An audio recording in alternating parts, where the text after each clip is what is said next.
خصوصًا آآ على المستوى السوري. طبعًا بالنسبة لنا المواضيع كلّياتها يعني تعتبر نوعًا ما يعني نوعًا ما بتفاصيل صغيرة ما بيأثّر، لكن هي تعتبر أحداث قديمة تحصل، وكنا يعني متنبئين بجميع الأحداث التي تحصل على الساحة السورية الآن.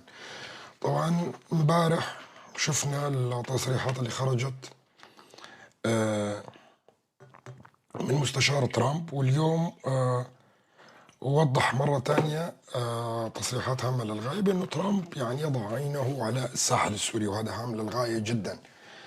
لأول مرة يتحدثون فيه عن الساحل السوري، بأنه كان حتى التصريحات اللي صدرت من الولايات المتحدة الأمريكية أيضا يعني مترافقة بتصريحات صدرت يعني تقريبا بفارق زمني بسيط جدا لنتنياهو، الذي قال فيها أنه أيضا بالنسبة له الساحل السوري يعد خط أحمر، لا يمكن لقوى إرهابية الاقتراب من الساحل السوري.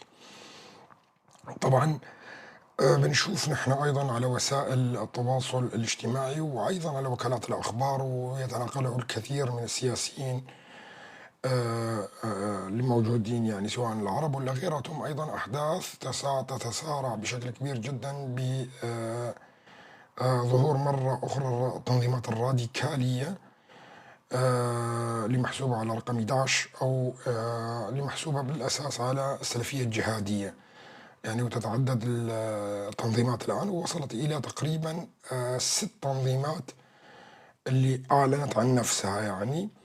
طبعا الوضع صعب للغاية، يعني القارئ الآن بيشوف أنه الوضع صعب جدا أنه يقيم أنه إلى أين ذاهب الأوضاع، لكن من الواضح أنه هناك انقسام في الإدارة السورية الجديدة. والإدارة هاي طبعا فيها كثير من المجاهدين الأجانب، أو ما يدعون بأنهم مجاهدين وجاءوا لنصرة الشعب السوري في بداية الثورة السورية، وكانوا كلياتهم تابعين لتنظيم القاعدة، الأب الروحي للتنظيمات السلفية الجهادية. وطبعا المطالب من حكومة أحمد الشارع هي مطالب صعبة جدا. أنا بتصوري تطبيقها كثير صعب، يعني المطالبة بأحد الشروط الأساسية بأنه استبعاد الجهاديين من السلطة ومن الجيش في سوريا، وهذا أمر راح يؤدي إلى الصدام حتما ما في مجال بهذا الموضوع. إذا قلنا أنه أحمد الشارع بده يتوجه على ويعود إلى الراديكاليين، لأنه صعب هذا الموضوع، فراح يخسر فيه المجتمع الدولي، ولن يستطيع أبدا أنه يحكم سوريا ولن ترفع العقوبات. يعني الآن الولايات المتحدة الأمريكية حسب ما طلبها، مطالبها الثمانية اللي طلبتها من أحمد الشرع، هي اللي رفع جزء عن العقوبات وليس العقوبات حتى. فتخيلوا كيف إذا ما استطاع تنفيذ الشروط. يعني بالنسبة للشروط للقضية الفلسطينية، يعني سواء كانوا طرد الحركات الفلسطينية الموجودة على الأراضي السورية، أو مكاتب حركة حماس اللي موجودة أيضا، وعدم الاعتراف أو تجريم حركة حماس، أو صدور بيان رسمي بأن حركة حماس هي حركة إرهابية، ممكن يقوم بهاي الأمور. حتى هي ما يقدر يقوم بها بشكل سريع وواضح، هذا كمان أمر صعب للغاية. ما بيضل أمام أحمد الشرع إلا خيار واحد فقط، هو إيش؟ التوجه للقوات السورية الديمقراطية والأمريكان والفرنسيين، إن كان يعني بده يحكم سوريا هو كشخصه. لكن هذا راح يكلف دماء كثيرة في سوريا، وراح نشوفها بالمرحلة القادمة اللي قلت لكم إياها، أنه الحرب الكبرى قادمة. في حرب كبيرة يتم التهيئة لها على الأراضي السورية ما بين كل الوكلاء اللي موجودين، سواء التنظيمات الراديكالية اللي موجودة، الدول اللي لها أذرع في سوريا. عندنا روسيا، عندنا إسرائيل. اليوم إسرائيل تقدمت أيضا بضع كيلومترات في الأراضي السورية، وكل يوم عم تتقدم ببطء وبهدوء ببضع كيلومترات في العمق السوري. وهذا يعني شفنا تصريحات وزير الدفاع الإسرائيلي، وشفنا تصريحات وزير الخارجية، وحكوا بشكل واضح وصريح بأنه لا يوجد انسحاب من سوريا أبدا مهما كان الشبر اللي بيفوتوا فيه، خلاص لن ينسحبوا ورح يبقوا به بشكل دائم، وهذا كان واضح. طبعا تصريحات معاون ترامب اليوم، خليني أوطي الصوت شوي بلكي هيك أحسن يصير، أنا بشوف في صدى شوي عندي أنا. طبعا تصريحات معاون ترامب اليوم كانت تصريحات خطيرة للغاية، وحددت خريطة سوريا وتقسيمها، وتحدث لأول مرة عن التقسيم سوريا طبعا، وتحدث فيها بالنقطة من التنف إلى الساحل السوري بشكل كامل، بأنه من نقطة التنف وإذا أنت عملتها إلى الساحل السوري فأنت قطعت مثلث هكذا، وهذا ما بيمشي الحال إلا في حال تقسيم سوريا إلى خمس دول أو 5 أقاليم. تذكروا قبل 2 و3 لما قلت لكم الحل سيكون في سوريا بالتقسيم، وأقله راح يكون الكونفدرالية، أقل شيء سيكون الكونفدرالية اللي مرسومة لسوريا. وكان يعني عالم تتحدث عن حقوق وأمور وشغلات بسيطة وكذا، وأنا كنت مصر على مسألة تقسيم سوريا وأقل شيء يكون فيها كونفدرالية، كنت مصر على رقم 5. طبعا الكل كان يقول انه 4 معقول. ليش؟ لانه في عندنا الاقليم الكردي يعني حسب تقسيماتهم، وعندنا العلوي الساحل، وعندنا الدرزي، وعندنا طبعا اقليم السنة، فالخامس هي الحلقة المفقودة التي ما كان يفهمها حدا، ومع ذلك كنت اقول 5 اقاليم. حتى صار تاتش ما بيني وما بين كمال، تتذكروا لما قال اشمعنى يعني 5 ليش مو 4 كذا، قلت له انا 5. ال5 هاي وضحت الصورة امبارح، النقطة اللي توضحت امبارح بأنه اقليم، قسم من اقليم السنة وقسم من اقليم الساحل اللي كنا نعتقده رح يصير اقليمين، رح ينقسم الى اقليمين من نقطة التنف الى اللاذقية. وهاي هي اللي القسمة او الرسمة اللي بتوضح بحدود ال5 كونفدراليات اللي تحدث فيها نائب ترامب امبارح. فعين ترامب واضحة جدا على الساحل السوري، عين ترامب واضحة جدا على الساحل السوري. طبعا التحركات على الأرض أيضا، التحركات اللي موجودة على الأرض الآن توحي بأنه هناك فعلا إعادة السيطرة والنفوذ، إعادة السيطرة والنفوذ. طبعا مثل ما قلنا لكم أنه الولايات المتحدة الأمريكية طلبت من تركيا الانسحاب من الأراضي السورية والشريط الشمالي كلياته، وظهر حديث امبارح أيضا من المسؤولين الأمريكيين بمسألة الحدود الشمالية بالنسبة لسوريا.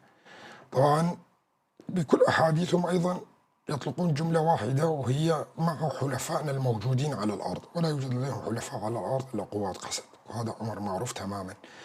ومثل ما قلنا لكم الآن في توجه لبناء قوة جديدة يعتمد عليها في الساحل أيضا وفي العاصمة دمشق، وتكون هي نواة لقوات تدخل سريع تابعة للتحالف الدولي. فلذلك راح نشوف تغيرات كبيرة على الأرض. طبعا هاي التغيرات الكبيرة على الأرض مضطرين يلاقوا ذرائع، والذرائع طبعا هي إيش؟ تنظيمات الراديكالية اللي محسوبة على تنظيم القاعدة في المستقبل، هي الذراع اللي عن طريقه ترسم الخطوط. وأنا قبل 1.5 سنة هيك تقريبا قلت لكم هناك قلمين يعتمدون فيها على رسم الخرائط في منطقة الشرق الأوسط. القلم الأول هو الأذرع الإيرانية، أينما حلت تتغير فيه الخرائط، والقلم الآخر اللي هو التنظيمات الراديكالية الإسلامية التابعة للسنة. فهم الاثنين بالنسبة لهم ذرائع اللي بيقوموا فيها برسم خريطة المنطقة في الشرق الأوسط. وطبعا أنا وضحت لكم بشكل كبير وأكثر من مرة، وقلت لكم من دون انه يسلموا تنظيم القاعده شلون بدهم ينفذوا خططهم اللي موجوده. كيف لاسرائيل كانت انه يكون عندها ذريعه انه تجتاح الجنوب السوري، ولا دوله في العالم الى الان ادانت اسرائيل او اعتبرته احتلال او تدخل في شان دول اخرى تابعه للامم المتحده اللي عم نشوفه، ولا اي دوله في العالم، لانه عندها ذريعه بانه التنظيمات الراديكاليه تقترب من حدودي وانا مضطر اني ادافع عن حدودي، فبدي أعمل منطقة آمنة. طيب أنت تعمل منطقة آمنة، لماذا لا تعملين المنطقة الآمنة ضمن حدودك؟ هذا السؤال الذي يطرح نفسه. ليش تعمليه ضمن حدود دول أخرى مجاورة هي عضو في الأمم المتحدة أيضا؟ طبعا لو كان دولة أخرى وذات سيادة وفيها رئيس ومنتخب وكذا وهاي وتابع للأمم المتحدة، تستطيع تلك الدولة الاعتراض في مجلس الأمن وتوضع حتى إسرائيل تحت البند السابع حسب القوانين الدولية بدولة تجتاح حدود دولة أراضي أو تحتل أراضي دولة أخرى آمنة، وهذا يهدد السلم العالمي حسب ميثاق الأمم المتحدة في البند السابع. فلذلك كل هذه الذرائع سقطت أمام إسرائيل، واستطاعت إسرائيل الدخول بكل سهولة في الجنوب السوري. طبعا احنا بنشوف جماعة السوريين الأغبياء اللي موجودين على المنصات كلياتهم الشغل الشاغل لهم حاليا هو قسد والحديث عن الحقوق الكردية والأمور هاي، ولا يتحدثون عن جنوب السوري اللي احتلوا إسرائيل الآن، واحتل محافظتين تقريبا وعم تتوسع فيها يوم ورا يوم. ليش؟ لأنه جبناء وما عندهم ردود نهائيا، ويبعدوا الأنظار عن فشلهم الكبير اللي حاصل في الجنوب. وهذا أمر مضحك جدا اللي عم نتابع السياسة ونتابع ردود الأفعال الشعبية الموجودة على الأقل على منصات وسائل التواصل الاجتماعي. وهذا أمر طبعا مثير للسخرية، يعني أنه تاركين إسرائيل وتاركين أنه أراضي سورية عم تقتطع منها أجزاء كبيرة جدا، والتركي أيضا يسعى إلى بناء قواعد بأي شكل من الأشكال ويصارع مع الدول العالمية على تلك القواعد على الأراضي السورية. والأغبياء لا يملكون أبدا روح الوطنية اللي يتحدثون فيها نهائيا، ومتوجهين فقط بحربهم وحرابهم نحو الكرد. وهذا أمر جدا مضحك، وهذا سيكلف سوريا كدولة يعني تكلفة كبيرة جدا، لأنه أغلبية اللي موجودين هم يؤيدون الحركات الراديكالية اللي موجودة على الأراضي السورية. المهم أن يكون الرئيس بالنسبة وجهة نظرهم هيك أنه سني، شو ما كان تنظيم قاعدة داعش إيش ما كان، ما عندهم مشكلة نهائيا. المهم أنه يكون رئيس سني. وقبل هالمرة كانوا يعني قبل سقوط بشار الأسد بالأساس كانوا يتهجمون على كل القيادات الموجودة حاليا، سواء كان أحمد الشارع، محمد الجولاني، وقيادات الهيئة وأيضا الأجانب، المقاتلين الأجانب الموجودين ضمن صفوف الهيئة اللي كانوا هؤلاء مصدعين فيه. طبعا هنا تركيا تلعب دور كبير جدا، وأنا بدي أعطيكم الوجه الآخر، مو أنه أنا بأيدهم، لا، الوجه الآخر. شوف، كان في ببداية الثورة عندما تكون المجلس الوطني للقوى المعارضة في اسطنبول، ومن بعده الائتلاف المسمى بالائتلاف الوطني لقوى المعارضة في اسطنبول، أيضا كان في قوى علمانية، وهاي القوى العلمانية مع بعض القوى الإسلامية كمان كانت موجودة. نعم، السيطرة كانت للإسلاميين، بس بغض النظر الصورة العامة اللي كانت واضحة للعالم بأن هؤلاء قوى معتدلة وقوى تشاركية وتمثل الشعب السوري. يعني حطوا فيه مسيحية جورج صالي، شو اسمه هذاك، جورج صبرا وغيره وغيره، وحطوا فيه كرد اللي كان متمثل بالمجلس الوطني الكردي أناكسي، وحطوا فيه من كل الأشكال اللي كانت موجودة. وكان هذا النموذج اللي بتقدمه تركيا على أساس أنه هو اللي راح يكون بديل للنظام السوري في حال قررت الدول العالمية إسقاط هذا النظام.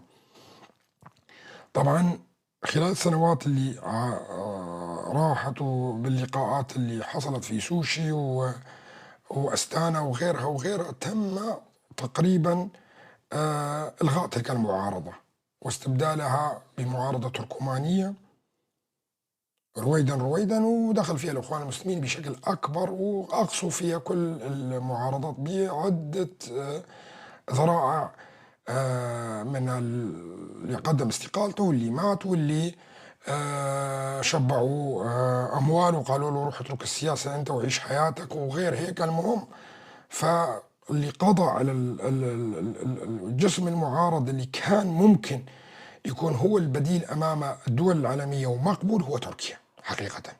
فلم يبقى أمام المجتمع الدولي إلا القوى الراديكالية اللي متمثلة كانت في إدلب، اللي متمثلة في الهيئة، وهذا اللي بدهم إياه أساسا القوى العالمية. ما بدهم قوى مثل اللي كانت ببداية الثورة السورية واللي كانت متعددة وصاحبة فكر قريب من الفكر العلماني، قريب من الفكر العلماني. فاللي أضر سوريا والشعب السوري صراحة هي تركيا، واللي راح تقسم سوريا وتكون أحد أسباب تقسيم سوريا هي تركيا حقيقة. بتعنت تركيا ومعاداتها لشرق الفرات وللقضية الكردية راح تدفع العالم أكثر إلى دعمهم، وراح تخلي أنه هم يصبحون شرعيين في المستقبل. وخصوصا أصبحت الحكومة الآن حكومة راديكالية غير معترف فيها بأي شكل من الأشكال.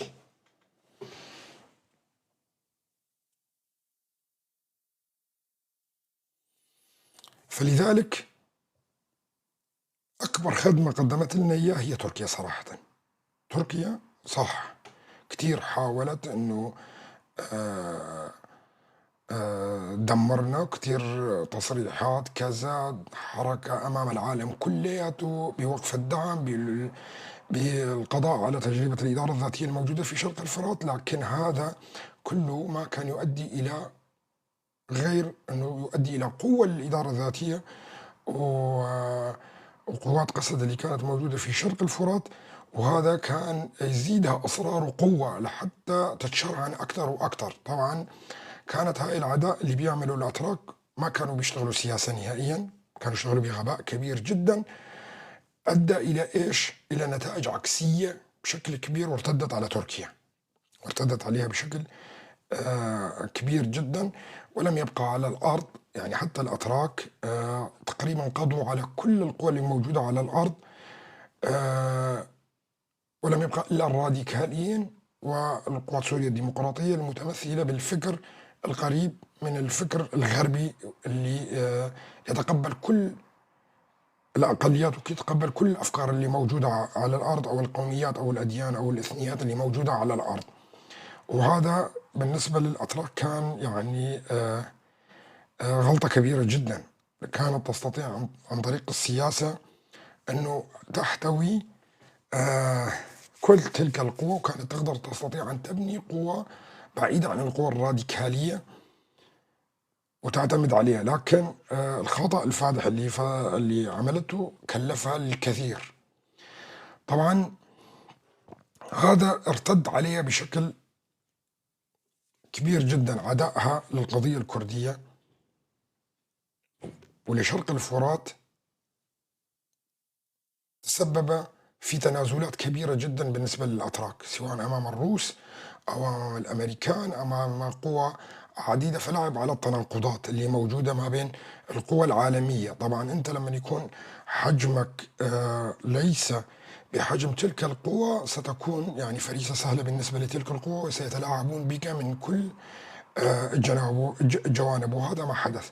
هلا عم نشوف بشكل واضح جدا حصار لتركيا من كل الأطراف، بدأ من أرمينيا الآن، وحتى دول المتحدثة باللغة التركية، أو دول ما يسمونها بدول القفقاز، يعني قرقيزيا وغيرها، وتركمانستان، والدول اللي كانت تركيا تحلم بأنه تعمل اتحاد تركي مع تلك الدول. وكان أخذت وعود من روسيا وقتها بأنه إذا أخذت إقليم ناغورزني كاراباخ أو المعبر ناغورزني كاراباخ، تستطيع من خلاله أن تمد أنبوب الطاقة من جميع الدول اللي هي كانت تابعة للاتحاد السوفيتي وتتحدث باللغة التركية، وتعمل اتحاد تركي ما بينها كليتها على غرار الاتحاد الأوروبي، لأنه هاي دول أغلبيتها دول غنية جدا، لكن الدكتاتوريات اللي موجودة فيها واللي هي كانت تابعة لحلف وارسو وكانت جزء من الاتحاد السوفيتي، ورثت هذا الحكم الدكتاتوري اللي موجود إلى الآن في كل الدول. فنشوف احنا مثلا تركمانستان من أكثر الدول المغلقة في العالم وأكثرها دكتاتورية. يعني تركمانستان هي دولة مغلقة جدا في العالم، ودولة دكتاتورية جدا، وما فيها أبسط الحقوق، ودولة يعني أصعب ومغلقة أكثر من حتى كوريا الشمالية على فكرة، مشان تعرفوا. والدول الأخرى اللي موجودة قرقيزستان وأوزبكستان، هذه دول أيضا كلها دول ديكتاتورية فيها أنظمة شمولية، ما فيها أبدا أي نوع من أنواع الديمقراطيات، وهذا ورثوه من الاتحاد السوفيتي سابقا على غرار كل دول، باستثناء الدول اللي انضمت إلى الاتحاد الأوروبي أو الدول اللي انضمت إلى حلف الناتو اللي هي في أوروبا الشرقية. أما الدول الآسيوية في قسمين عندنا بالدول اللي كانت مع الاتحاد السوفيتي، قسم منه من الدول الأوروبية أو تسمى أوروبا الشرقية، والدول الآسيوية. الدول الآسيوية جميعها بدون استثناء ورثت أنظمة ديكتاتورية وأنظمة شمولية أنظمة حكم ذات طابع الحزب الواحد. أما أوروبا الشرقية فتحولت إلى تقريبا نوع من أنواع الديمقراطية، وانضمت منها دول إلى حلف الناتو وإلى الاتحاد الأوروبي وهكذا. أما الدول الآسيوية فظلت في ظلام شديد جدا. طبعا أغلب هذه الدول أو أكثرها يتحدث اللغة التركية، يعني أو لغة قريبة من اللغة التركية، ففي تشابه ما بيناتهم. تركيا مثل ما قلنا لكم كانت تسعى إلى إنشاء اتحاد تركي مشابه للاتحاد الأوروبي، لكن طموحاتها أيضا باءت بالفشل بشكل كبير جدا، لأنه أكثر شيء كان يخدم المصالح التركية هي الحرب الأوكرانية. الحرب الأوكرانية لما نشبت ما بين الروس والأوكران، هنا تركيا لعبت لعبة كبيرة جدا، فهذا الموضوع كان بالنسبة لها فائدة كبيرة جدا الحرب الأوكرانية. الآن توقف الحرب هو أكثر الناس الخاسرين من الاتفاق ما بين الأوكران والروس هم الأتراك. ليش؟ أنا بوضح لكم. لأنه أي اتفاق ما بين الأوكران والروس سيؤدي إلى إيش؟ إلى مد الأنابيب الغاز الروسية بشكل مباشر من أوكرانيا إلى أوروبا، وهذا سيخرج تركيا من معادلة الطاقة بشكل كامل. الشيء الثاني والآخر المهم جدا، في حال تم اتفاقية التفاهم مع روسيا وصار سلام ما بينهم وما بين الدول الأوروبية، هنا تسقط الحاجة إلى حلف الناتو. واليوم صرح الأمريكان بشكل واضح بأنه نحن في حلف الناتو لم نعد نحتاج الدول الصغيرة التي لا تدفع مستحقاتها. فبمجرد أنه يوقع الأوكران والروس مع الأوروبيين ويحصل اتفاق فيها، هنا ستكون الحاجة إلى حلف الناتو غير مجدية، فسيتم تقليصها. طبعا نحن شفنا أيضا تصريحات الولايات المتحدة الأمريكية، وقال بشكل واضح وصريح جدا أنه الأوروبيين لم يعودوا بحاجة لنا كقوة ضامنة وحافظة للأمن الأوروبي. وهذا أيضا تصريح هام للغاية، لأنه عم نشوف الآن تكتلات عسكرية في الاتحاد الأوروبي، وخصوصا في الدول الإسكندنافية اللي بدأت بتكوين جيش موحد ما بين الدول الإسكندنافية، إيسلندا والنرويج والسويد والدنمارك وأيضا فنلندا. وهذه الدول بدأت بإنشاء جسم صغير مثل حلف الناتو ما بيناتهم، وزادت من النفقات العسكرية وأيضا التصنيعية، وهذا أيضا فيه فائدة كبيرة للولايات المتحدة الأمريكية، راح أذكر لكم إياه الآن. أيضا يتجه الاتحاد الأوروبي بقيادة فرنسا وألمانيا إلى إنشاء أيضا قوة عسكرية جديدة تابعة للاتحاد الأوروبي، وصرف مليارات الدولارات على أبحاث التصنيع العسكري، وأيضا إعادة تسليح جيوشها مرة أخرى.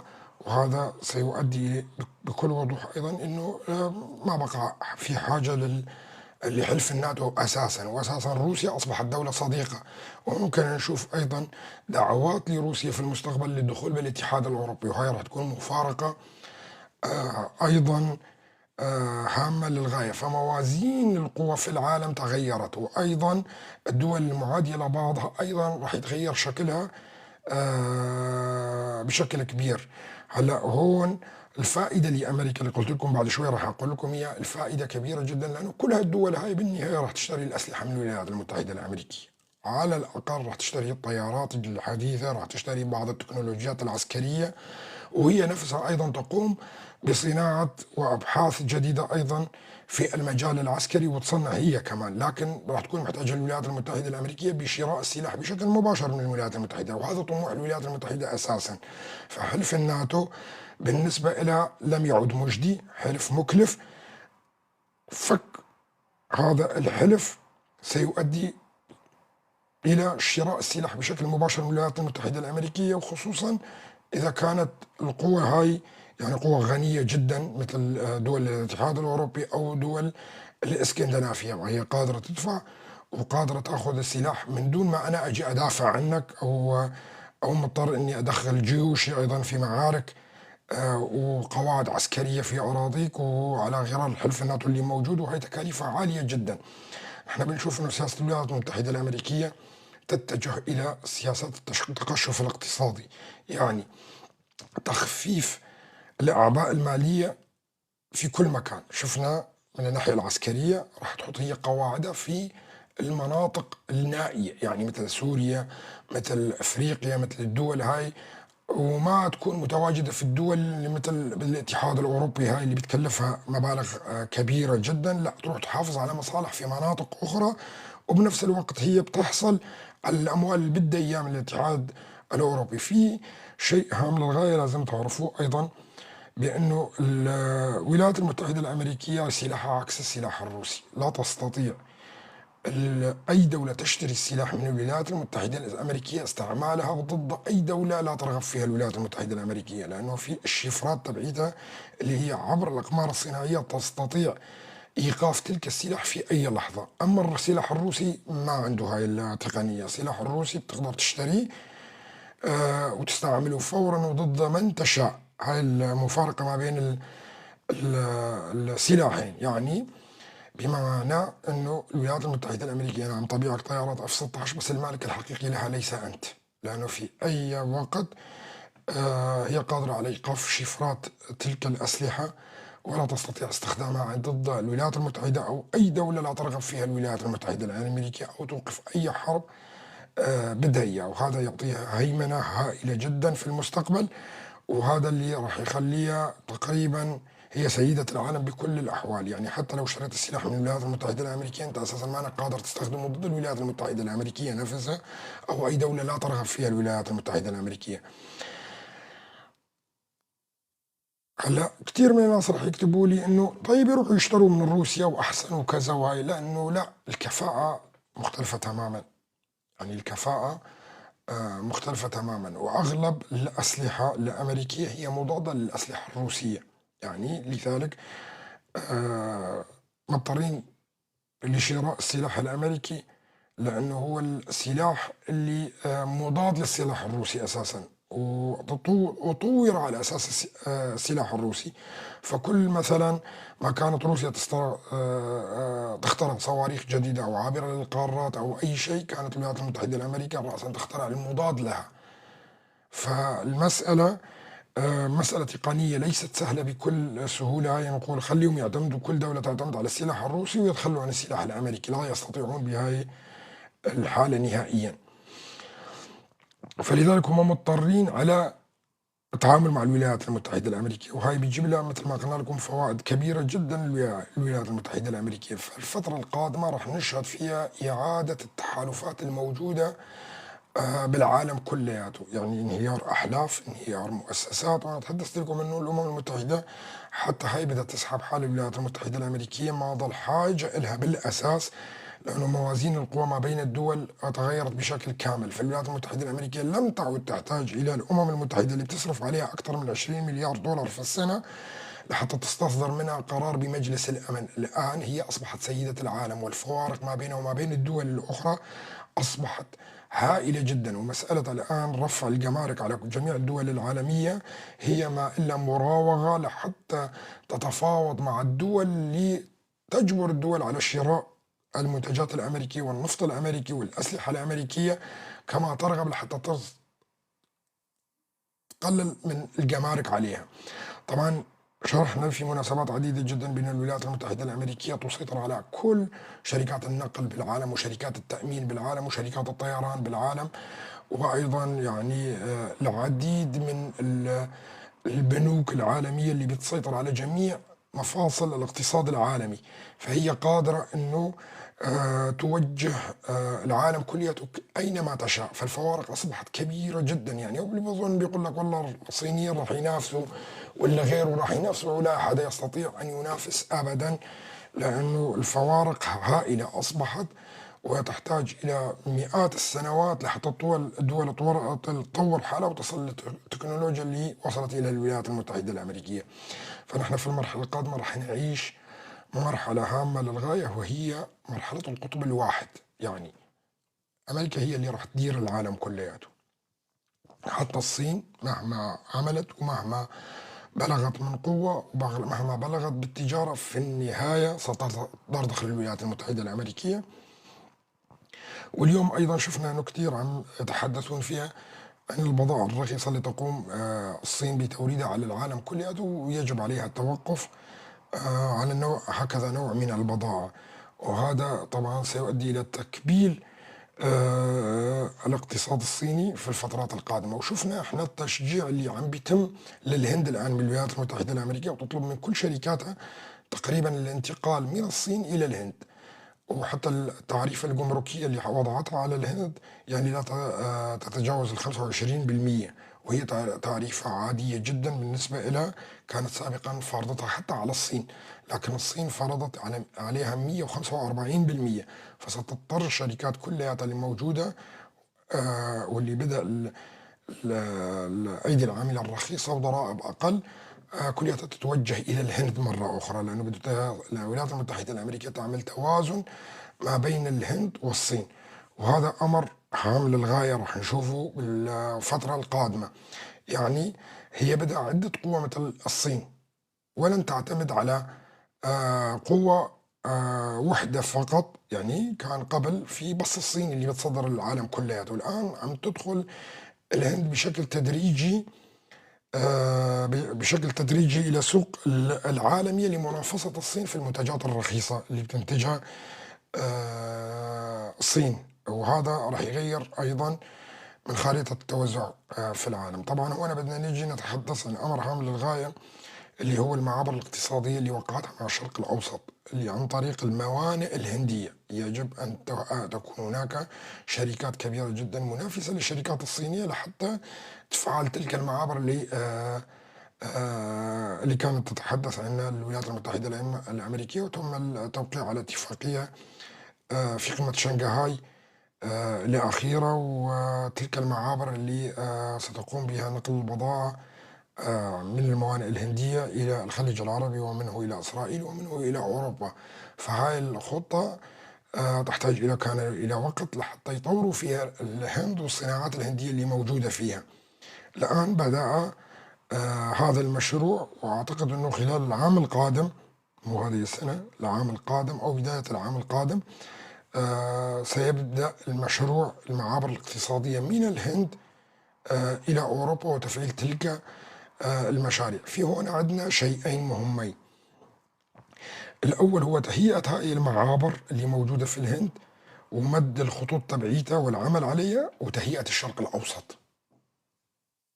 تهيئة الشرق الأوسط الطرف الآخر اللي بيجي من إيران للعراق وشرق الفرات وسوريا، وأيضا يصب في معبر داود وبيروح على إسرائيل. فهذين المعبرين مرتبطين مع بعضهم البعض، لن يتم العمل على واحد لوحده. فبدأ العمل الآن، وكانوا يحتاجون إلى وقت، لأنه الهند تحتاج إلى وقت. المعبر الاقتصادي اللي موجود والموانئ اللي بدهم يعملوها أيضا تحتاج إلى وقت. وأيضا الشرق الأوسط بطئوا كل شيء فيه لحتى ينتهوا من المشروع هناك، أو يبدأوا المشروعين مع بعضهم البعض. فلذلك راح نشوف احنا كل ما شفتوا انتم تطور في الهند بالنسبة للمعبر اللي بيعملوه الاقتصادي، اعلموا انه هناك تطور في شرق الفرات وسوريا ومعبر داوود ايضا، لانه هدول الاثنين مرتبطين مع بعضهم البعض. فيجب ان تكون المعابر كلها تعمل بوقت واحد عندما ينتهون منها. فخذوا النقطة هاي هامة للغاية. كل ما شفتوا تقدم في إنشاء المعابر اللي موجودة في الهند والمعامل والشركات الهندية اللي بدها تنقل البضائع والحاويات وكابلات الانترنت وغيرها كلها عن طريق الخليج، الإمارات، المملكة العربية السعودية، إلى الأردن، ومنها أيضا إلى إسرائيل، ومنها إلى أوروبا، اعلموا أنه لا يجب العمل في الشرق الأوسط أيضا، منطقة شرق الفرات أيضا، ومعبر داود بنفس العملية. طبعا هون يحتاج العملية إلى استقرار، يحتاج العملية بالنسبة لسوريا إلى استقرار لحتى يبدأوا المشاريع هاي كلها. فمن هون لبدء المشروع الهندي يجب أن تكون مسألة سوريا منتهية، يجب أن تكون مسألة سوريا منتهية وتكون مقسمة وجاهزة ومنتهي هذا الموضوع. طبعا يحتاجون إلى ذراع مثل ما قلنا لكم، التنظيمات الراديكالية اللي موجودة في سوريا والذرائع لمحاربتها وإعادة تقسيمها حسب النفوذ الدول اللي موجودة. هلا بانتهاء مسألة أوكرانيا راح يتوضح أيضا النفوذ الروسي، النفوذ الروسي في سوريا. هل روسيا ستبقى في الساحل السوري؟ وأنا لا أعتقد.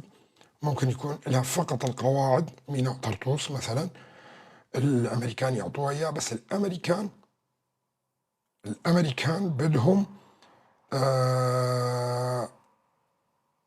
بدهم الساحل بشكل كامل، عندهم استثمارات عم بيفكروا بيها بشكل كبير جدا، وبدهم الساحل، بدهم الساحل. فلذلك راح يكون مثل ما قلنا لكم المقايضة في أوكرانيا على سوريا، المقايضة راح تكون على أوكرانيا. انسحبوا الأمريكان وضاد طيب انسحبوا من زمان. الأمريكان ما في يا عزيزي، الأمريكان ما في سوريا، انسحبوا نهائيا. وهلا القوات الموجودة فقط قوات قسد، بس ابن مرة اللي بيقدر يقرب عليهم ويطلق رصاصة واحدة. لا أنت ولا شر، لا تحذروا يا أخي، لا تحذروا. أنا جاي بدي أوصل رسالة للجماعة التانيين، بدي أوصل رسالة لجماعته، يعني لا تحذروا. كتم، ما سب الزلمة، ما سب. خلنا لكم فقط الحظر للي بيسب. فبرجع بقول لكل السوريين اللي موجودين والسوريين واللي مجعجعين وموجعين لنا راسنا وكذا، إذا أنت على راسك عقال، طبعا مو لاخواننا العرب اللي معانا التانيين، اذا على راسك عقال وعربي اصيل ابن اصيل، وانت وقواتك كلياتهم اللي موجودين وعالم معاهم تركيا، تتقدموا شبر واحد بس لا يدعسوكم دعس. مشان تعرفوا بلطلوا هاي الاسطوانه اللي 24 ساعه وقصد انتهت وامريكا انسحبت وما بعرف ايش، وهذا البطيخ. انتم مفكرين الشغله بس هيك يعني بالهوبره، وهي مو بالهوبره، لا ابدا، انتم غلطانين. عيش بواقعك، عيش بواقعك مشان ما تخسر اكثر. انت عم تخسر اكثر واكثر بهذا العقليه التافهه اللي حايطها فوق راسك، يعني بين كتفك، وانت عم تخسر. يعني صار لك 14 سنه وعم تخسر وتخسر وتخسر وتخسر، ولساتك مصر على هذا الغباء المستفحل اللي موجود براسك. وخليك على ما انت. كلما كنت بهذه العقليه انت رايح للتقسيم. انا بقول لك اياها بكل صراحه، العقليات هاي اللي بتطلع على اللايفات وكذا هي بتمثل المرآة للسياسة اللي موجودة على الأرض، وهي حقيقة.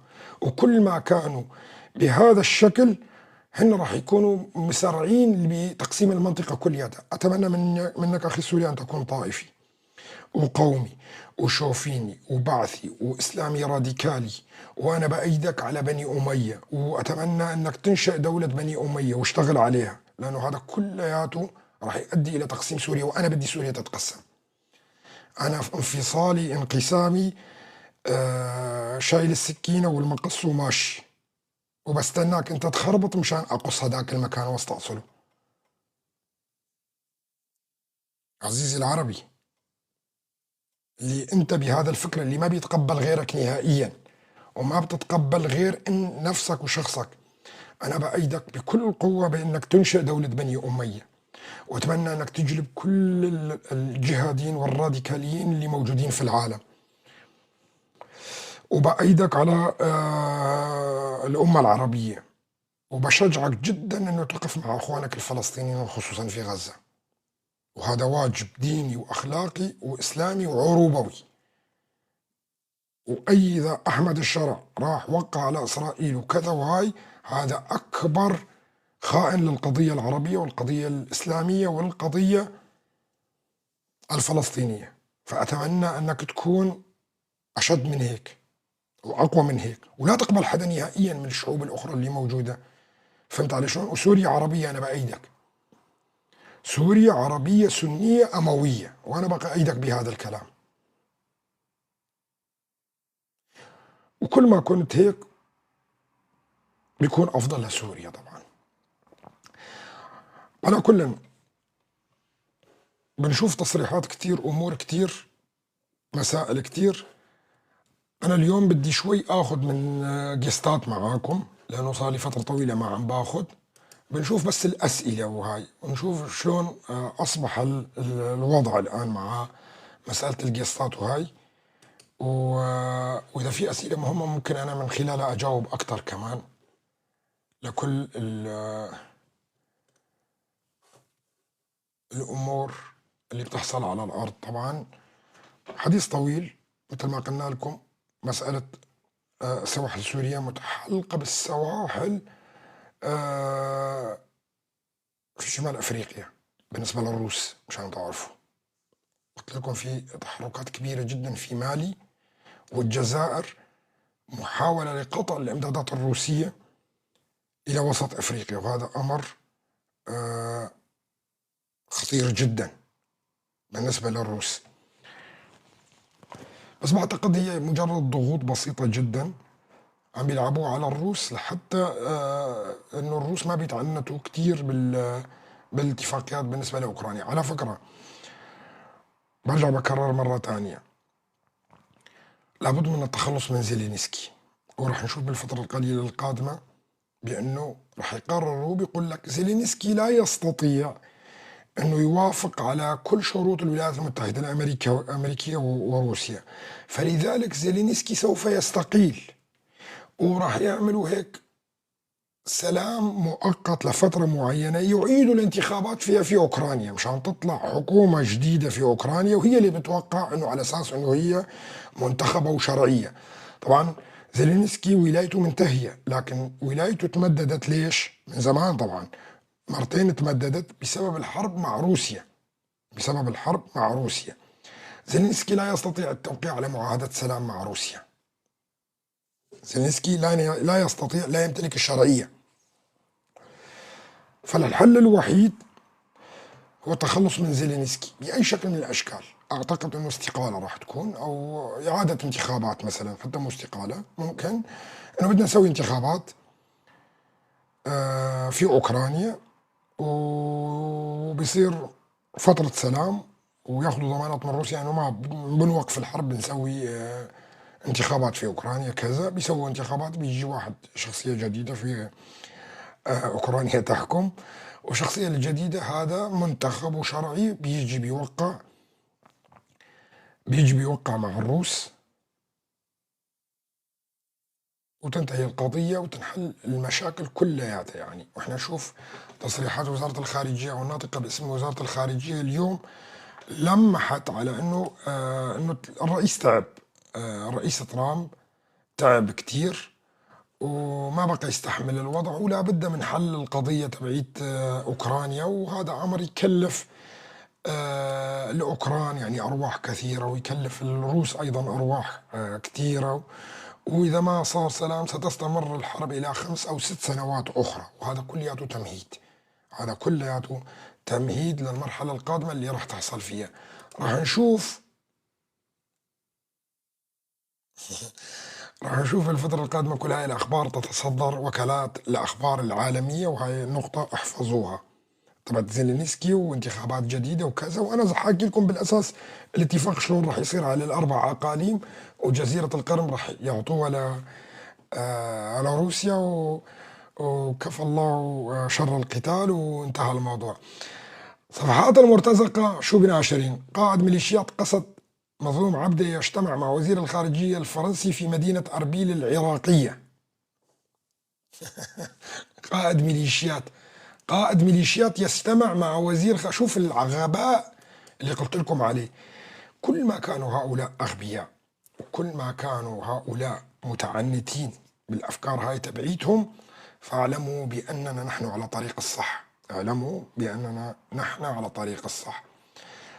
شوف، كلما زادت شدة الهجوم على قوات سوريا الديمقراطية، كلما زادت الشتائم، كلما زاد عدم القبول، كلما زاد حتى لو كان عسكريا علينا، هذا لصالحنا. هذا لصالحنا، وبيؤدي انه نحن في الطريق الصحيح. راح يؤدي انه نحن في الطريق الصحيح، وبيؤدي الى ايش؟ الى تقسيم سوريا. انا بقول لكم اياها بكل وضوح. فكل ما زاد الراديكالية، وكل ما زادت الخطابات الطائفية، وكل ما زادت الهجمات القومية، كل هذا سيؤدي إلى تفتيت سوريا لا محالة. وهؤلاء الأغبياء اللي موجودين والشعب الهمجي اللي بيطلع على كل وسائل التواصل الاجتماعي، أنا بشجعهم وبقول لهم أنتم لازم تقيموا دولة بني أمية، وعيب عليكم إذا ما قمتوا دولة بني أمية. وأتمنى منكم تضربوا إسرائيل وتحرروا الأراضي الفلسطينية كمان.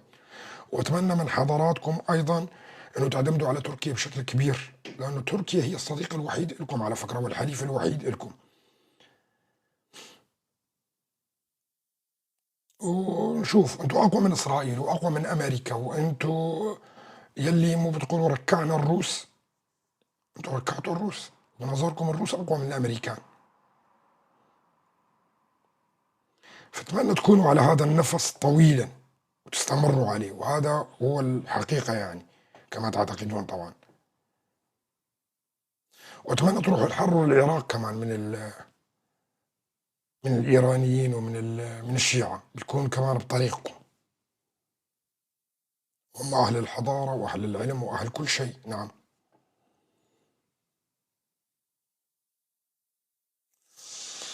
على كل، إلى هنا نكون انتهينا اليوم من الحديث باللغة العربية. راح نكمل باللغة الكردية.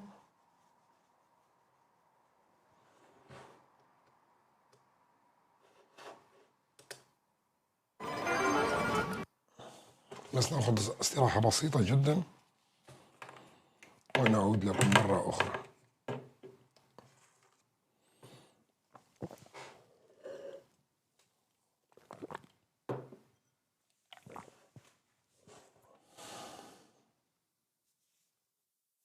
مو انتوا تقولون احنا جايين ولازم ترجعوا لموطنكم الأصلي؟ تفضلوا طلعونا ورجعونا لموطننا الأصلي إن كنتم رجال.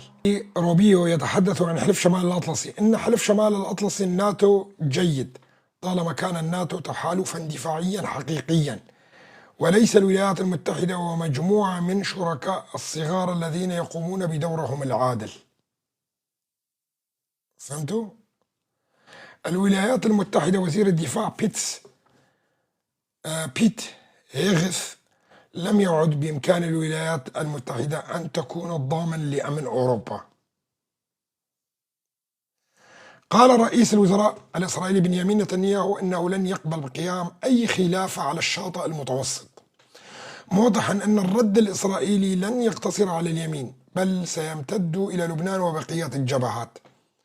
وتوعد نتنياهو الحوثيين قائلا: الحوثيين تفاخروا بإطلاق مسيرات اسمها يافا، وقالوا لهم وأقول لهم يافا ليست محتلة، وردنا الصارم عليكم آتي. وأضاف: نعلم جيدا من يجب أن نقاتلهم، وأقول للحوثيين: كل هجوم علينا سيواجه بهجوم، وهذا يسري على لبنان وبقية الجبهات. وتابع: قلت مرارا: سنغير وجهة الشرق الأوسط، وهذا ما ننفذه بالفعل حاليا، وبفضل قرارات الحكومة وصمودها كسرنا محور الشر في غزة ولبنان وسوريا ومواقع أخرى، ونعرف عدونا جيدا، ولن نقبل بوجود دولة خلافة هنا أو في لبنان، ونعمل على ضمان بقاء إسرائيل. وحول الأوضاع في غزة قال نتنياهو: سنقوض حماس في غزة وسنعيد الأسرى ونحقق أهدافنا كافة، معتبرا أن رئيس جهاز الأمن الداخلي فشل فشلا ذريعا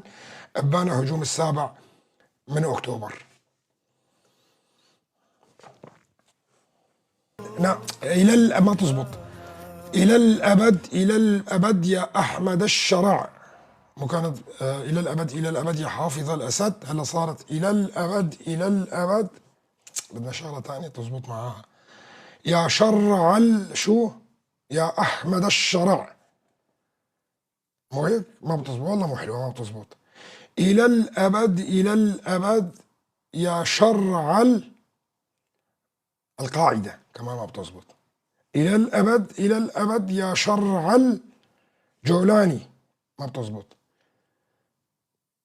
جولاني للآبد غصب عنك يا أسد، هاي بتصير مو هي، بس الأسد راح، كمان ما بتزبط. شلون بدنا نظبطها هاي؟ شلون بدنا نظبطها هاي؟ الشرع إلى الأبد مشان يصير الشعار هيك حلو يعني، لأنه هدول متعودين إلى الأبد، لازم واحد يركبهم إلى الأبد. هدول متعودين لازم واحد دائما إلى الأبد، فشلون بدنا نظبط هاي إلى الأبد؟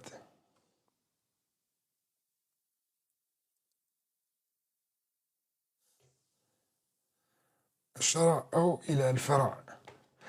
لا، هاي شغلة تانية، هاي بدنا هاي نظبط إلى الأبد، لأنه هدول الجماعة متعودين إنه واحد يجي يحكمهم ويضل فوق على قلوبهم.